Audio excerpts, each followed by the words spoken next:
Happy New Year, Sun Devil fans, and welcome to the first episode of 2026 for Echo from the Buttes. I'm your host, Tom Harden, standing in for David Howman. With me, as always, around the table, I have Andrew Hazlett, Austin Bundy, and I have Dean. And first off, just want to kick it off with how'd you guys ring in the new year? Let's go around the table, starting with Andrew. Yeah, I did absolutely nothing on New Year's Eve, New Year's Day. To be honest, I wish I had more stuff for you. My family did a celebration. I think the 30th it was, but nothing on the actual New Year's Eve, New Year's Day. Just slept, pretty much. A true man of culture, enjoying the ultimate relaxation. Austin, how about you? Well, I was working on New Year's Eve, but otherwise, family and we stay up till midnight, watch the ball drop, and just watching football. Any of the other hours of those days on New Year's Day, thankfully was off. So yeah, just a lot of relaxing. So that was nice. And what was your New Year's Eve celebration? I got to celebrate the New Year's Eve with my best friend from high school. She recently got married in Flagstaff just a few days ago, in which I am so happy for her, and it's just really nice getting to spend the New Year's Eve, getting to watch the countdown with two of my best friends from high that I got to know from high school, and especially my sister who FaceTimed me on my phone while I was about to capture the countdown. But it was even nicer getting to celebrate it with my sister as well. So, and it was also my dad's birthday on New Year's Day, so I got to go out to a steakhouse and celebrate his birthday. Well, that's very awesome. Sounds like a great celebration all around for everybody. Sun Devils had a little bit of a New Year's plan for themselves, playing in the Sun Bowl over in El Paso on New Year's Eve, and it wasn't the end to the season that many of us were hoping for. A 42-39 loss to Duke. Many thought that if the Sun Devils were going to lose to the eventual ACC champion, it would have been in a playoff game. But making it to a bowl game and getting the season that the Sun Devils did with the injuries that kept mounting up all season long, it's really a solid accomplishment, and gives a lot of building for 2026 and beyond. Austin, I want to start with you. We got a really solid performance out of Jeff Sims in his swan song in his collegiate career. Was this something that you were anticipating he would have, or what did you take out of his performance? Honestly, the level that Jeff Sims played up to looked very similar to the Iowa State game that we saw him play. I was impressed at how high a level he was able to play. We all, for a little bit there, I thought, oh, he's actually going to do this. He's going to pull off a swan song and go out on a high note. I mean, unfortunately, he did throw that game-sealing interception at the end. It was not exactly how we wanted to go out, but it felt a little bit more closer to the true Jeff Sims experience, a la the Jameis Winston experience, just the Sun Devil version. He got a little bit of everything. He was killing them on the ground. He had some really deep, accurate throws, and then, of course, some heartbreaking turnovers in the most inopportune moment.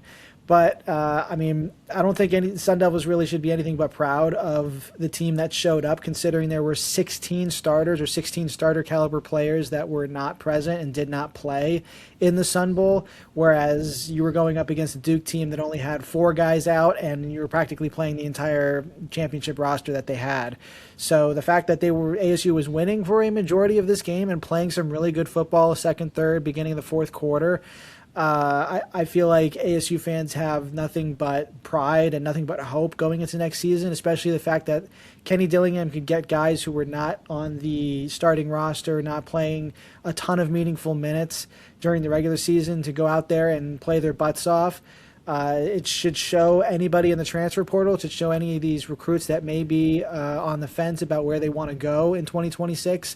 It should show them that there is a culture of winning here. There is a culture of not giving up. And this is the type of program that, even if you are not an NFL caliber player yet, Kenny can turn you into something. Kenny can mold you and show you your potential. And ASU is just it's going to be a premier program. I think a lot of fans should really take pride in the performance, take pride in how much this program rebounded. As much as it felt like a regression year from the playoff performance a season ago, ASU rebounded, I feel like, from injuries, from losing Sam Levitt, from Jordan Tyson not playing a full year, and eventually him not being able to play in the bowl game, now going to the NFL draft. ASU, I think, is still on the rise. This was an upward trajectory year. There's a lot of resilience that they showed, and any other team, I feel like any other ASU team prior to the Kenny Dillingham era would have folded and put up a much worse performance than we saw if they even reached a bowl game. Absolutely, I agree with you 100% on that. I want to kick this one to you. The shootout score. What does this tell you about the road forward for the Sun Devils, knowing who is still slated to return and who is hopefully coming for 2026? That's a great question. I mean, we have so the Sun Devil fans have found out from Chris Cartman of Sun Devil Source that they have got most of their offensive end, and while they're still looking for the defensive linemen and linebackers to fill for the departing seniors and some of the players who are entering the transfer portal, the Sun Devils definitely got their quarterback replacement with Boley, who is coming in from Kentucky, and they also found a wide receiver from Washington as well, who has grown up as a Sun Devil fan, which is pretty fascinating to see. And they also added in a running back, David Abbott, a transfer to ASU from Villanova, where he rushed for 923 yards and 9 touchdowns as a freshman, and 600 in 2024 and 687 yards and 6 touchdowns in 10 games as a sophomore in 2025. So it's this speaks into a lot of resilience the Sun Devils have gone through as a group from the start of the season to ending it in the Sun Bowl. Even though it was a heartbreaking loss, as Austin explained it mostly, there's still a lot to be proud of for this Sun Devils team for basically years to come. Well, let's talk about David Abbott a little bit. Andrew, I'm going to kick this one to you. An FCS transfer coming in to ASU. Is this Cam Scadaboo 2.0? It very well could be. Listen, Sean Aguano might be the best position coach on this team. He consistently produces 1,000-yard running backs year in and year out. He can develop guys. He is the guy to develop guys, and that can transfer into this kid from Villanova. Villanova was a very good team in the FCS last year, made it all the way to the semifinals. I believe that we can see a Cam Scadaboo-like rise of going from FBS to college football, or FCS to college football star in on a national stage. It is 1,000% possible with Sean Aguano as the running backs coach. Yeah, I absolutely agree with that as well. The minute I saw his name come across and saw he was coming from Villanova, I drew the comparison immediately to Scadaboo coming over from Sacramento State, and I have nothing but high hopes for his development for 2026, and hopefully he stays in Tempe for the rest of his college eligibility.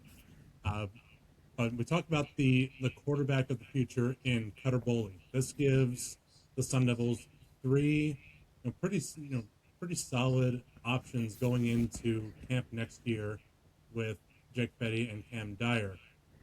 Austin, to you, is there anybody who is a standout favorite to win the starting job for the 2026 season? I'm not necessarily going to put my money on anybody just yet. I'd like to see how they fit in with the locker room, how they fit in with the rest of the guys. You would like to think, coming from the SEC, somebody like Boley is going to have the edge over someone like Fetty, but you never know. I mean, look at what happened in Ohio State. Julian Sayin coming out of nowhere. And I mean, he almost beat Will Howard out for the starting job last year. I mean, it just came down to experience and a little bit more grit and resilience coming out of that camp. You could very well see the same thing with Fetty over Boley this time around.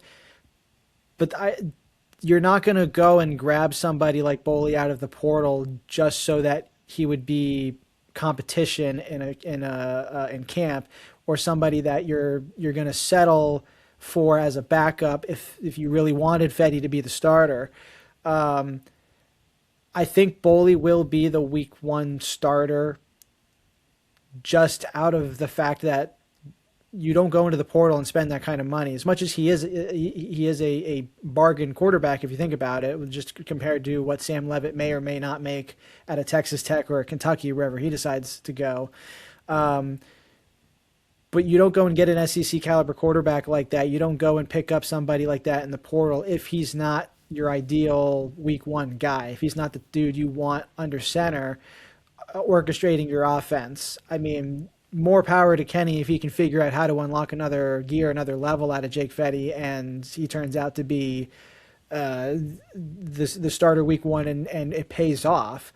Because at that point you have a good problem, but you also have to be wise to the fact of the John Madden mantra of, if you have 2 quarterbacks, you don't have any quarterbacks. So I would lean towards the SEC guy, but I'm not going to guarantee that. I'm not going to say that this is definitely going to happen, but you don't go into the portal and pick up somebody like a Boley if you're not aiming for him to be there week 1 at Mountain America Stadium calling shots. Definitely, I agree with you on that. At the end, to what Austin has said, it comes down to experience as well. Quarterback, I forgot to mention his first name, and it's Cutter Boley. Like, knowing that he has tons of experience during his time with Kentucky. I mean, it's going to be really interesting spring training camp to see how it all turns down into who will be starting a quarterback. It may be that if a Boley is injured, Fetty might have a chance to step up, while in case if he deals with an injury or something like that. But other than that, it's going to be really fascinating next few months in Tempe for sure. Yeah, I'm excited to see how the spring practices go and see how everybody looks during the spring scrimmage. But it's still got a ways to go before there. Still got some holes left to plug. Andrew, I'm going to kick this one to you.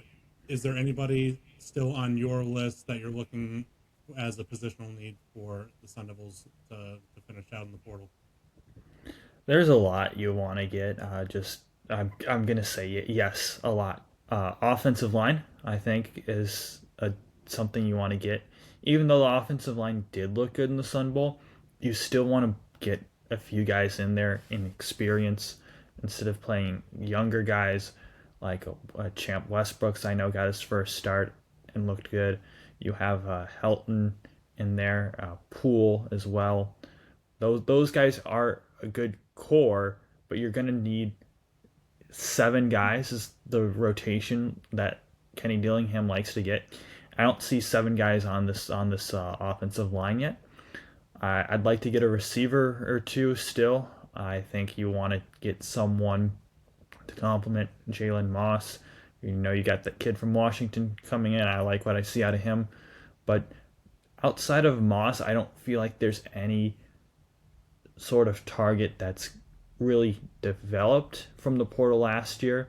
Derek Eusebio, he's a guy who's been developing, but he wasn't from the portal, so I still want to get 1 or 2 more, because you have Jordan Tyson gone, everyone knows that, but you also have Malik McClain going. Malik McClain was pretty much an every down receiver for the Sun Devils last year, or close to it, and he's a guy that you're going to have to replace, and I don't know how you do that at this point. Tight end, I think, is one possibly that you might want to get. Kamari Anderson, I don't know what the staff feels of him, because you lose Shimon Mateer and Cameron Harple in the tight end room. We'll see what Kamari Anderson is. I love AJ Ia. I believe he will get his red shirt, so he'll be a redshirt freshman next year. That's a guy I'm looking that could break out next year. He is very talented on the offensive side of the ball. I'm going to talk more because there's more defensive stuff too. Really in the secondary, I think, is somewhere where you need to go, because they've only landed one quarterback so far, and you're losing Keith Abney, Xavier Alford. I don't know about Miles Rouser yet. I think at this point he's staying, if memory serves me right. I don't think he declared for the draft. You can correct me if I'm wrong. Yeah, I'm with you. I don't think he's declared yet. Javon Robinson as well in the secondary. So those are a lot of key pieces that I think for secondary. Maybe a linebacker or two, maybe a few defensive linemen. And then the final piece for me is going to be kicker spot. I think with Jesus Gomez leaving, Karsten Kiefer, yes, he's on the roster. I don't think he's the guy that you want to have kicking for you next year. I think he's adequate as a backup, but you're still going to need someone to kick for you to fill that role that Jesus Gomez had. You don't want to have something that it was in the 2024 season where you rotated for 3 different guys. That's not a recipe for winning. As Austin said when talking about quarterbacks, 2 quarterbacks, you have 0. 3 kickers, you have 0 too. So you want to get a lot of guys. At quarterback, you talking about Caleb Chester from Texas, the one they've landed? Yeah. Yeah. I think that's a good pickup for them. I mean, he's getting a little Peach Bowl revenge there to stealing somebody from the Longhorns. But I mean, he's a true freshman, 6'1", 179 out of Missouri City, Texas. I mean, that's solid. You're getting somebody young that they're going to be able to mold and hopefully turn into that top safety, top secondary, type of player that they desperately needed this year. Like you said, they need to plug a few more holes on that side of the ball in the portal, and I trust they're going to. But that's a good start for them to go and pull somebody from the SEC, especially from Texas. Absolutely, and you're talking about kickers, and one kicker that was visiting Tempe this weekend, Mateen Magani from UCLA. Solid percentage as a kicker, so fingers crossed that that the Sun Devils can land him or find somebody who is going to be who's going to be productive out of the portal. We'll step away from the gridiron for right now, and we'll turn to the hardwood. Both men's and women's basketball have been in action over the last week and change since we were last on the air. Women's basketball opening Big 12 play against Utah with a 69-68 win. I want to kick this one to you and tell us what you saw coming out of that Big 12 opener. So, this Sun Devils women's basketball team has always been resilient and consistent on the Big 12 opener against Colorado. They have started out the game with a lead, and they haven't even looked back since. I mean, this is what Moimir loves to see, So, see how the Sun Devils women's basketball has defended from the defensive end, turning it into points. This is what their identity has been known for since the start of the season. And how they've been continuing their grit and fight. That's what I literally love to see. And they started off with a high note on there. But it's a conference play, and it will continue to get really challenging for all of those teams throughout the next few weeks of the season to determine where the Sun Devils will end up. Like, if they end up in a spot in the NCAA tournament, that would be a big accomplishment in Molly Miller's first season as head coach. But the next 2 games was really like a test that they have faced. Starting with the road on Utah, they have won by 1 point over the Utes, like one day before 2025 ended. And then just yesterday, they have lost their first game of the season to BYU Cougars. There was a lot of there was a lot of challenges that they have basically faced as well. Like yesterday, what I've noticed is looking at the stat sheets, McKenna Brackens, the Sun Devils' leading rebounder, she was only limited to 2 rebounds, but she scored in double figures. And the bright spot for the Sun Devils is Gabby Elliott's scoring. She has scored 21 points on 50% from the field. And the Sun Devils will need a lot more from the bench throughout the next few games. If they want to get into the NCAA tournament, then they would need a lot. And they got, even though the conference play is going to get really challenging, they still have lots of ways to go. They could be problems for Big 12 teams over the next few weeks, for sure. Well, thank you for correcting me that there was another game on the schedule with Colorado. That's why we have everybody fact checking each other. But that first loss of the season yesterday against BYU, yes, it does sting a little bit. But looking back at the recent rankings, the most recent rankings that I see, Arizona State received 8 votes in the AP poll. Is the needle going to move a little bit to get the Lady Sun Devils a little bit of respect? I want to go around the table. We'll start with Andrew on this one. With these last 2 games, no. Like if you're a Sun Devils fan, it's unfortunately to say, because a win and a loss against those 2 teams isn't going to do it after winning all those non-conference games. It's got to be a long winning streak, beating someone that's a real surprise, like an Iowa State, TCU, Texas Tech, one of those teams that people say, oh yeah, this team is a top team in the Big 12.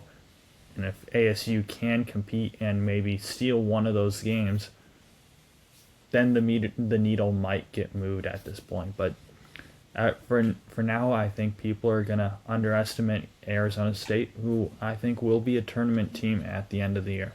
Austin, we'll turn to you. What do you think the movement upward or downward looks like after this slate of games?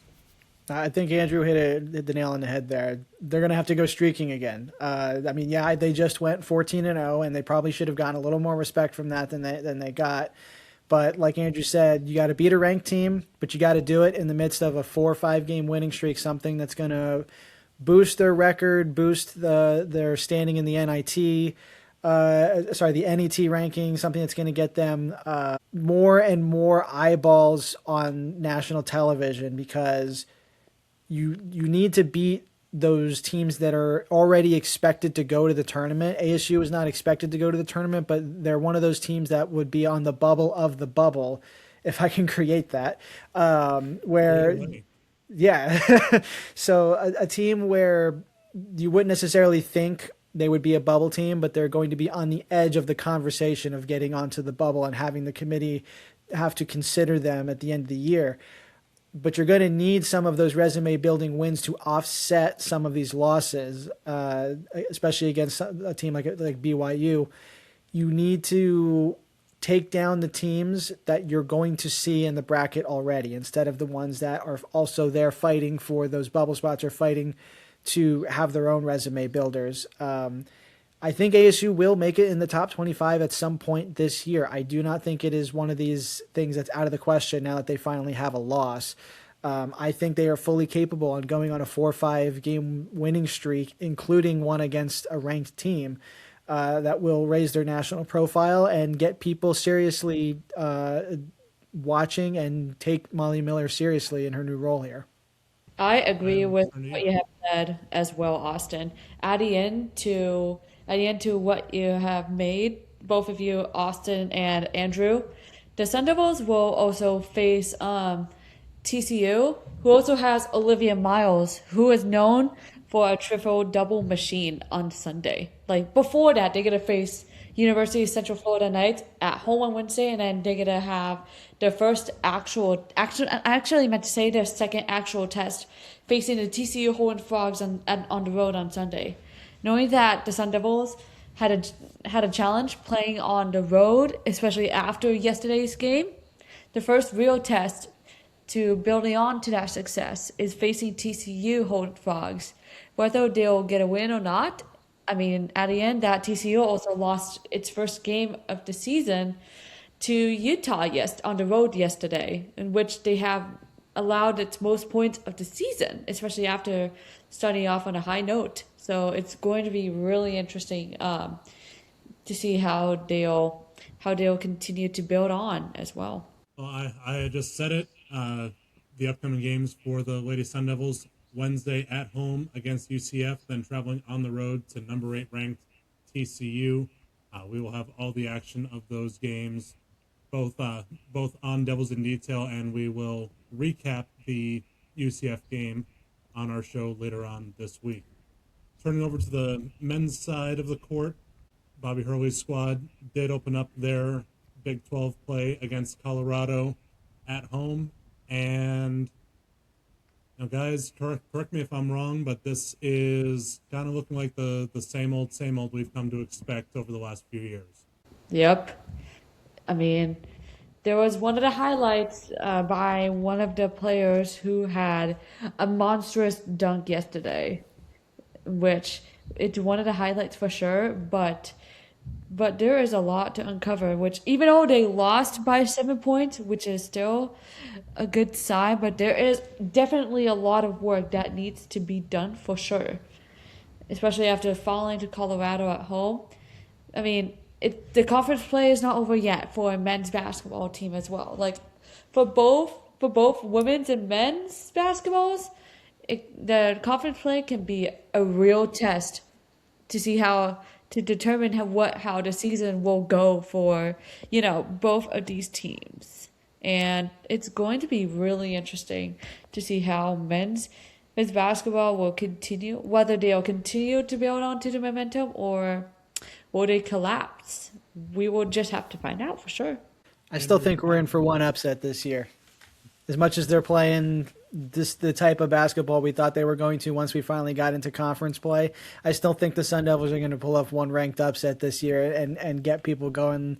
Just because, I mean, that's what happens with a mediocre team, and especially someone like ASU, where like you have these expectations of like beat the teams that you're supposed to beat, and then when you have a game where okay, we can sit back and just like let them lose to whatever big team that's coming in that's going to wreck them, and all of a sudden it's this close game in the second half and they pull off some ranked win over an opponent that it's like you have no business winning at all, and then we go back into this cycle of we get our hopes up and then we're let down, and then it just keeps going round and round again. Andrew, 3 players fouled out in yesterday's game. Is that that's obviously a discipline issue in my opinion. What do you think about that? Yeah, it seems like they're taking after their coach a little bit. We know Bobby Hurley as I wouldn't say lack of discipline as a coach, but he's known to yell at the refs often. I believe Doesn't the polite way to put it is he has a fiery personality. Yeah, and I'd I'd like to play the players to take more after his son, who's a coach on the team as well, and to embody that personality of more of a calming personality than being a one that's fired up, yelling at everyone type of a personality. We'll see. I think if it continues, it's obviously gonna be the downfall of this team. If you have your key guys fouling out and you are down one of your starting forwards and Santiago Truitt, you can't foul out. That's gonna hurt your depth. And when you're down on the depth, that's where you have to be especially careful and not to foul out. Had this been a game where everyone's healthy, you say, okay, it's not good, but it could be worse. But with one of your key players being out, it's just even more frustrating. Yeah, there's really no good excuse for that many players fouling out. Again, my novice knowledge of basketball, but seeing 3 guys foul out, that's immediately a red flag for me. Hopefully, something that does get eliminated or at least more reined in going forward. But tough game coming up for the men at BYU, number 10 ranked BYU on Wednesday this week, and then coming back home to host Kansas State. Let's go around the table. We'll start with Aya. Your expectations for these next two games. For the men's team, I would expect them to work to get back on the offensive end, getting aggressive, having better hot starts. I mean, the Sun Devils for the Sun Devils men's basketball, there has to be a lot of work that needs to be done. Like, even though they still had one of their best runs in a tournament in Hawaii earlier this season, they still need to work on a couple of things, such as getting back on the defensive end and limiting points, and especially like getting hot on the offensive end and having hot starts.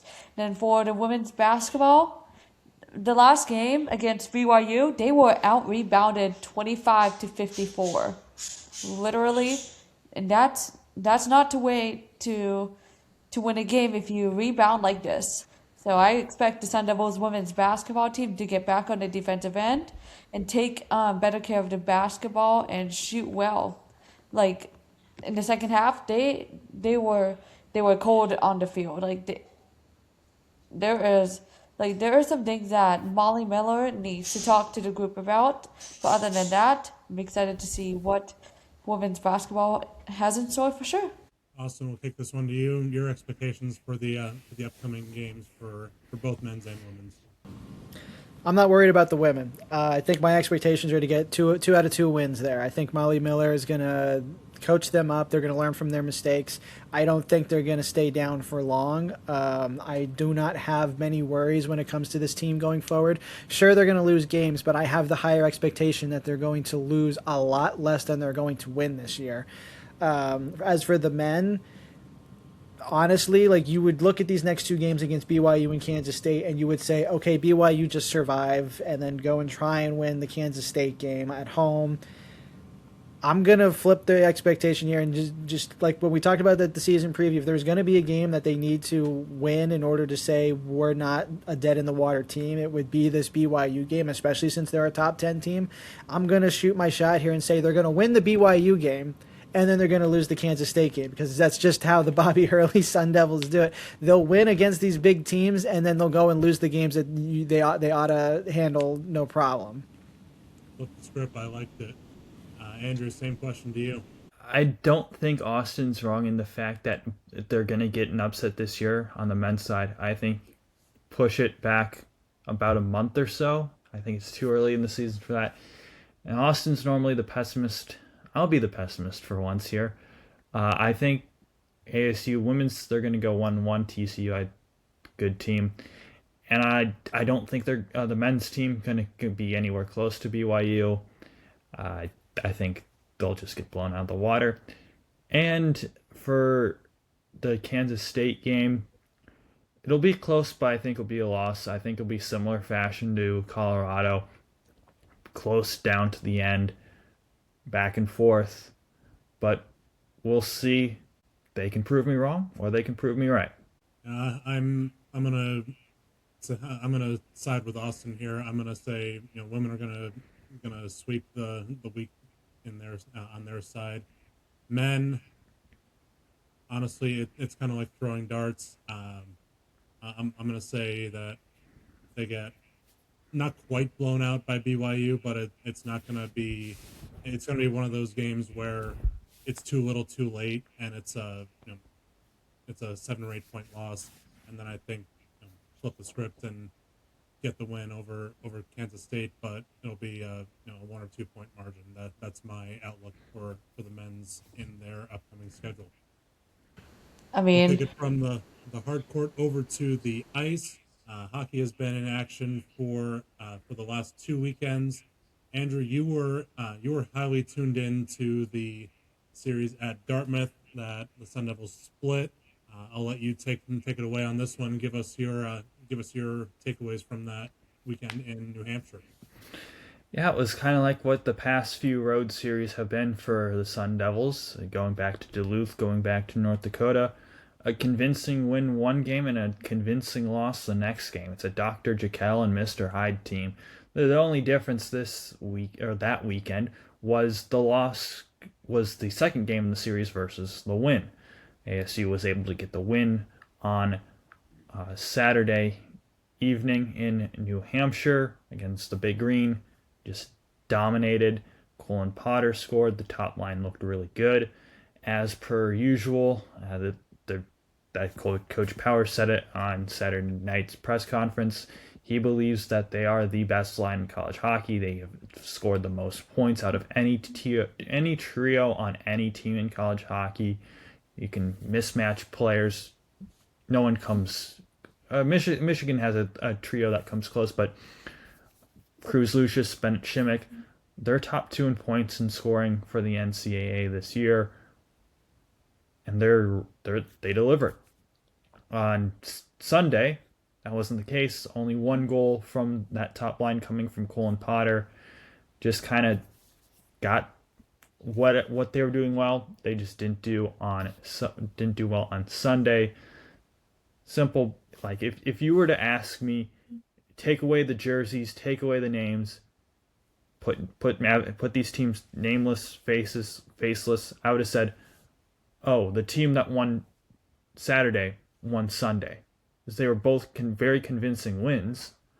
But at the end of the day, two different teams on two different occasions that didn't look like each team looked like two different teams. So that's kind of been the story of ASU's season thus far. But getting these top 10 splits on the road against top 10 teams helps the NPI ranking a lot. We saw them go from the low 30s to the mid 20s on that weekend, which if you want to make the tournament, you have to get those key splits on the road against those really good teams, and then beat up on the bad teams, which they did in the Desert Hockey Classic. That they did, where the Dartmouth series was a tale of two games. That was not the story this past weekend from Mullet Arena. Friday night saw the Sun Devils hosting Alaska Anchorage in the nightcap of the Desert Hockey Classic, and a very convincing 7-2 win over the Seawolves.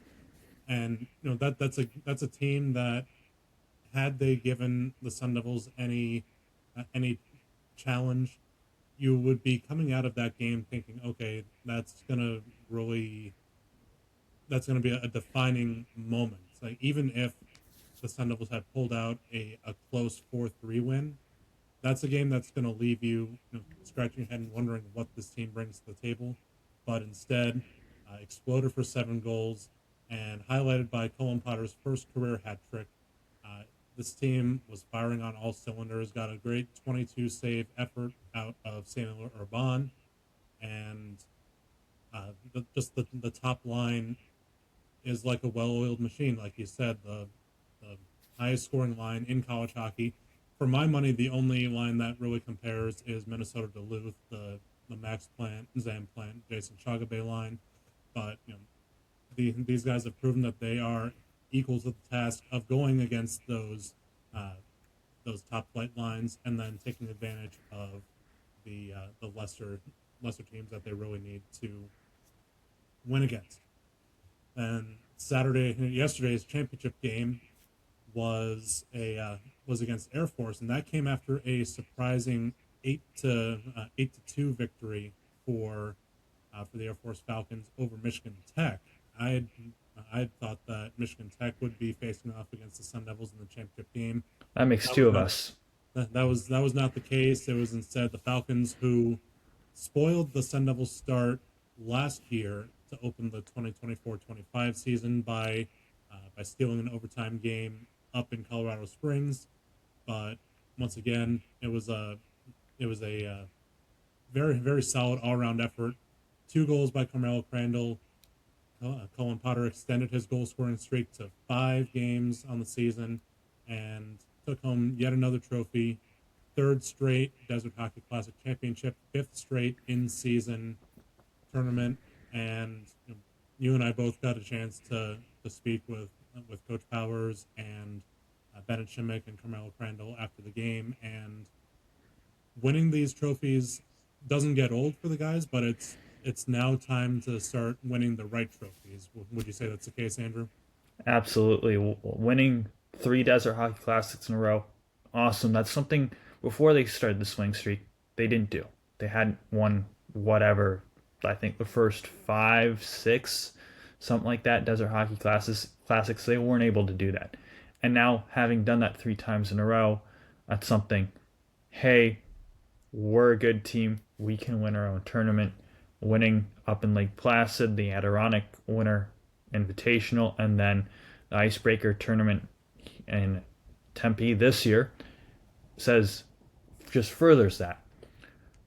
Especially with Coach Powers saying that the tournament is going to go on hiatus for a few years on last night's presser with other scheduling commitments, got to fulfill other things. Winning the Desert Hockey Classic, it means a lot to these guys. And now you just got to take that, put it in the NCHC conference tournament at the end of the year, which they were eliminated in the semifinals against Denver. And if you win that tournament, you make the NCAA tournament, and you have a shot at the national championship. Do we know what scheduling commitments he was referring to that are going to force the Desert Hockey Classic into hiatus? Nothing has been officially announced yet, but I've been piecing together a little bit on my own. With St. Thomas joining the NCHC, bringing the membership up to 10 teams, that has an impact on overall scheduling, and then commitments with Big Ten teams dating back to the pandemic impacted 2020-2021 season where ASU played all on the road. I believe that will be a factor in those scheduling commitments as well. There are some return games that are owed by teams like Wisconsin, teams like Michigan State. That's why you saw Ohio State come and play over Thanksgiving weekend. That was considered an owed trip by the Buckeyes. Well, I think that's going to, in the long run, benefit ASU's not just the value of their schedule, the strength of their schedule going forward, but I think that's just going to be overall a better thing for the program to see some of those bigger names, especially those Big Ten teams, coming into Tempe. It's going to sell a lot of tickets, and it's going to get a lot more eyeballs on the program going forward. Absolutely, going up against the top flight competition across college hockey with the Big Ten as potent as they can be. Seeing how Michigan is holding on the top spot in the NPI rankings as we speak. Arizona State currently sitting at number 24. As Andrew was mentioning earlier, if the Sun Devils do not come away with the NCHC championship and therefore the auto bid from the conference, to be safely in the tournament as an at-large bid, the Sun Devils need to get on to about that 12 to 13 line to avoid getting knocked out by any bid stealers coming from Atlantic hockey for sure, and historically the CCHA conference, but really any conference can produce a bid stealer. This year it's looking like Hockey East is going to be one of those bid stealing teams, with only UConn in the top 15 in the NPI rankings as we speak. Usually you see teams like Boston College, Boston University, Northeastern peppering the top 20, but that's not the case this year. Yeah, I want to kind of piggyback off of that. In these two tournaments ASU's played in, ASU's missed out on the top team in the NPI in both, which I think could be a detriment to the Sun Devils down the road in not playing Michigan Tech and especially Quinnipiac in the Icebreaker. Quinnipiac is going to be an NCAA tournament team in all likelihood, barring a meltdown by them down the stretch. And just playing those teams, even if you lose, that helps your NPI versus playing your Alaska Anchorages, who by winning, it helps your NPI, but the NPI has a huge weight on strength of schedule. Alaska Anchorage has not done very much this season. They've have 6 wins, 5 wins, something like that. 3, 13. three wins right now, and Currently ranked 58th in the NPI. they're probably not going to get to double digit wins this year. That playing them instead of a Michigan Tech, I would have full confidence in the Sun Devils to beat Michigan Tech and Air Force in a given weekend. That could be the difference at the end of the year, is not getting the draw of the top teams in the NPI at the end of the day, which if that's the case is will be interesting to watch if the Sun Devils will be in any other tournaments next year on who they play. That is always a possibility of future tournaments, but we will not find that out until looks like April, when the rest of the schedule comes out following the national championship.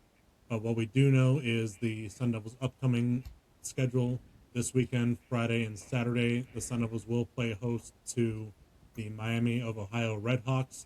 Sun Devils did travel to Miami earlier this season, but this is going to be a much different Miami team than the team that the Sun Devils faced earlier. If you remember earlier, Miami was starting out the gate very hot. They were undefeated at one point in time, and the Sun Devils split over Halloween weekend. This is a weekend series that the Sun Devils should be able to need to be able to get a sweep. Miami sitting right behind the Sun Devils at number 30 in the NPI. Andrew, is there anything that concerns you about that series after what you saw this weekend? Not really. And Miami was able to get one of a win over Fair State in their, I believe, the Great Lakes Invitationals where they played last weekend. But that was a different team that was just coming off a sweep of Fair State in the beginning of the year. This team is kind of, as you said, Tom, kind of just sat there and won a few games, lost a few games. If you're the Sun Devils, you have to be thinking sweep. 6 points. That's what you need, because overtime wins versus regulation wins mean something in all these, the NPI and the conference seedings. So getting those extra points, extra points in these games mean a lot. And if you're able to do that, that advances your NPI and season points total, an amount that could be significant. You could be hosting instead of going somewhere in the NCHC tournament, because that's huge. Having games at home versus going on the road, that means a lot in terms of how you feel you can win, because the crowd at Mullet, it's a great crowd. That's been established. Without having that crowd in your back and going to someone who does have a tough place to play, like in North Dakota, who's up near the top, Western Michigan, up near the top, Denver, another tough place to play. You'd rather be at home 1,000% than going on the road to start the tournament. Absolutely, I'm in complete agreement with you. My only concern, at least in the short term, is the health of goaltender Connor Hasley. He did take a pretty solid knock to the head towards the end of Saturday's game. In post-game comments, Coach Powers did say that there did not appear to be any injury concerns. However, from my vantage point, I did see him kind of shaking his head a lot, indicating possible injury. But we will wait to see how this week's practice shakes out and who gets the nod for Friday's game. We'll take a quick snapshot at the NCHC standings. Arizona State currently in 5th place, chasing Western Michigan for that last hosting spot. We'll run down from top to bottom. North Dakota leads the conference with 25 points in the standings. Denver right behind them with 24. Minnesota Duluth in 3rd with 21. Western Michigan with 17. Arizona State with 12. St. Cloud nipping at the heels with 11. Omaha and Colorado College are tied for 7th with 9 points, and Miami comes in 9th place with 7 points in conference play. Yeah, it'll be interesting to see how that goes down the stretch. And then just kind of piggyback what you said earlier, Tom, about injuries. Johnny Waldron went down with an injury as well in the Saturday game, so that means that if he's out, and then your trio of McGurn, Dowd, and Beck stay injured and aren't able to play this weekend, that means you'll see the debut of Tony Achille for the season, and we'll see what he can do. He hasn't played all year. I'd imagine he'd slot somewhere as a left wing. I'd imagine Carmelo Crandall might get the jump up to the second line from the fourth line, and Achille will fill in there. Yeah, as you mentioned, with Beck, McGurn, and Dowd being injured, Coach Powers did say during postgame that that Beck is expected to be out for a little bit more intermediate term. No clear timetable on when he is set to return to the lineup, but optimistic that Sean McGurn and Anthony Dowd should be returning sooner rather than later. So giving some hope to regain that depth for the Sun Devils. I got a weird question for you. Is Dowd related to the Nick Dowd in the NHL? I don't believe there was any relation there, but he is the son of Jim Dowd, who enjoyed a quite lengthy NHL career. I just always thought, I'm a Capitals fan, so I just always see Nick Dowd. I'm like, wait, is there any relation to them? I mean, Nick Dowd did go to St. Cloud State. Like, is there anything there? And I just never really took the time to look it up. Yeah, I'm fact checking as we speak, but I don't believe there is any relation to Nick Dowd, just to Jim Dowd. There's a handful of guys that have had fathers play in the NHL. Joel Shelberg's one of them. Ty Nash. Colin Potter's mom played professional hockey as well. Am I missing anyone, Tom? Olympic medalist.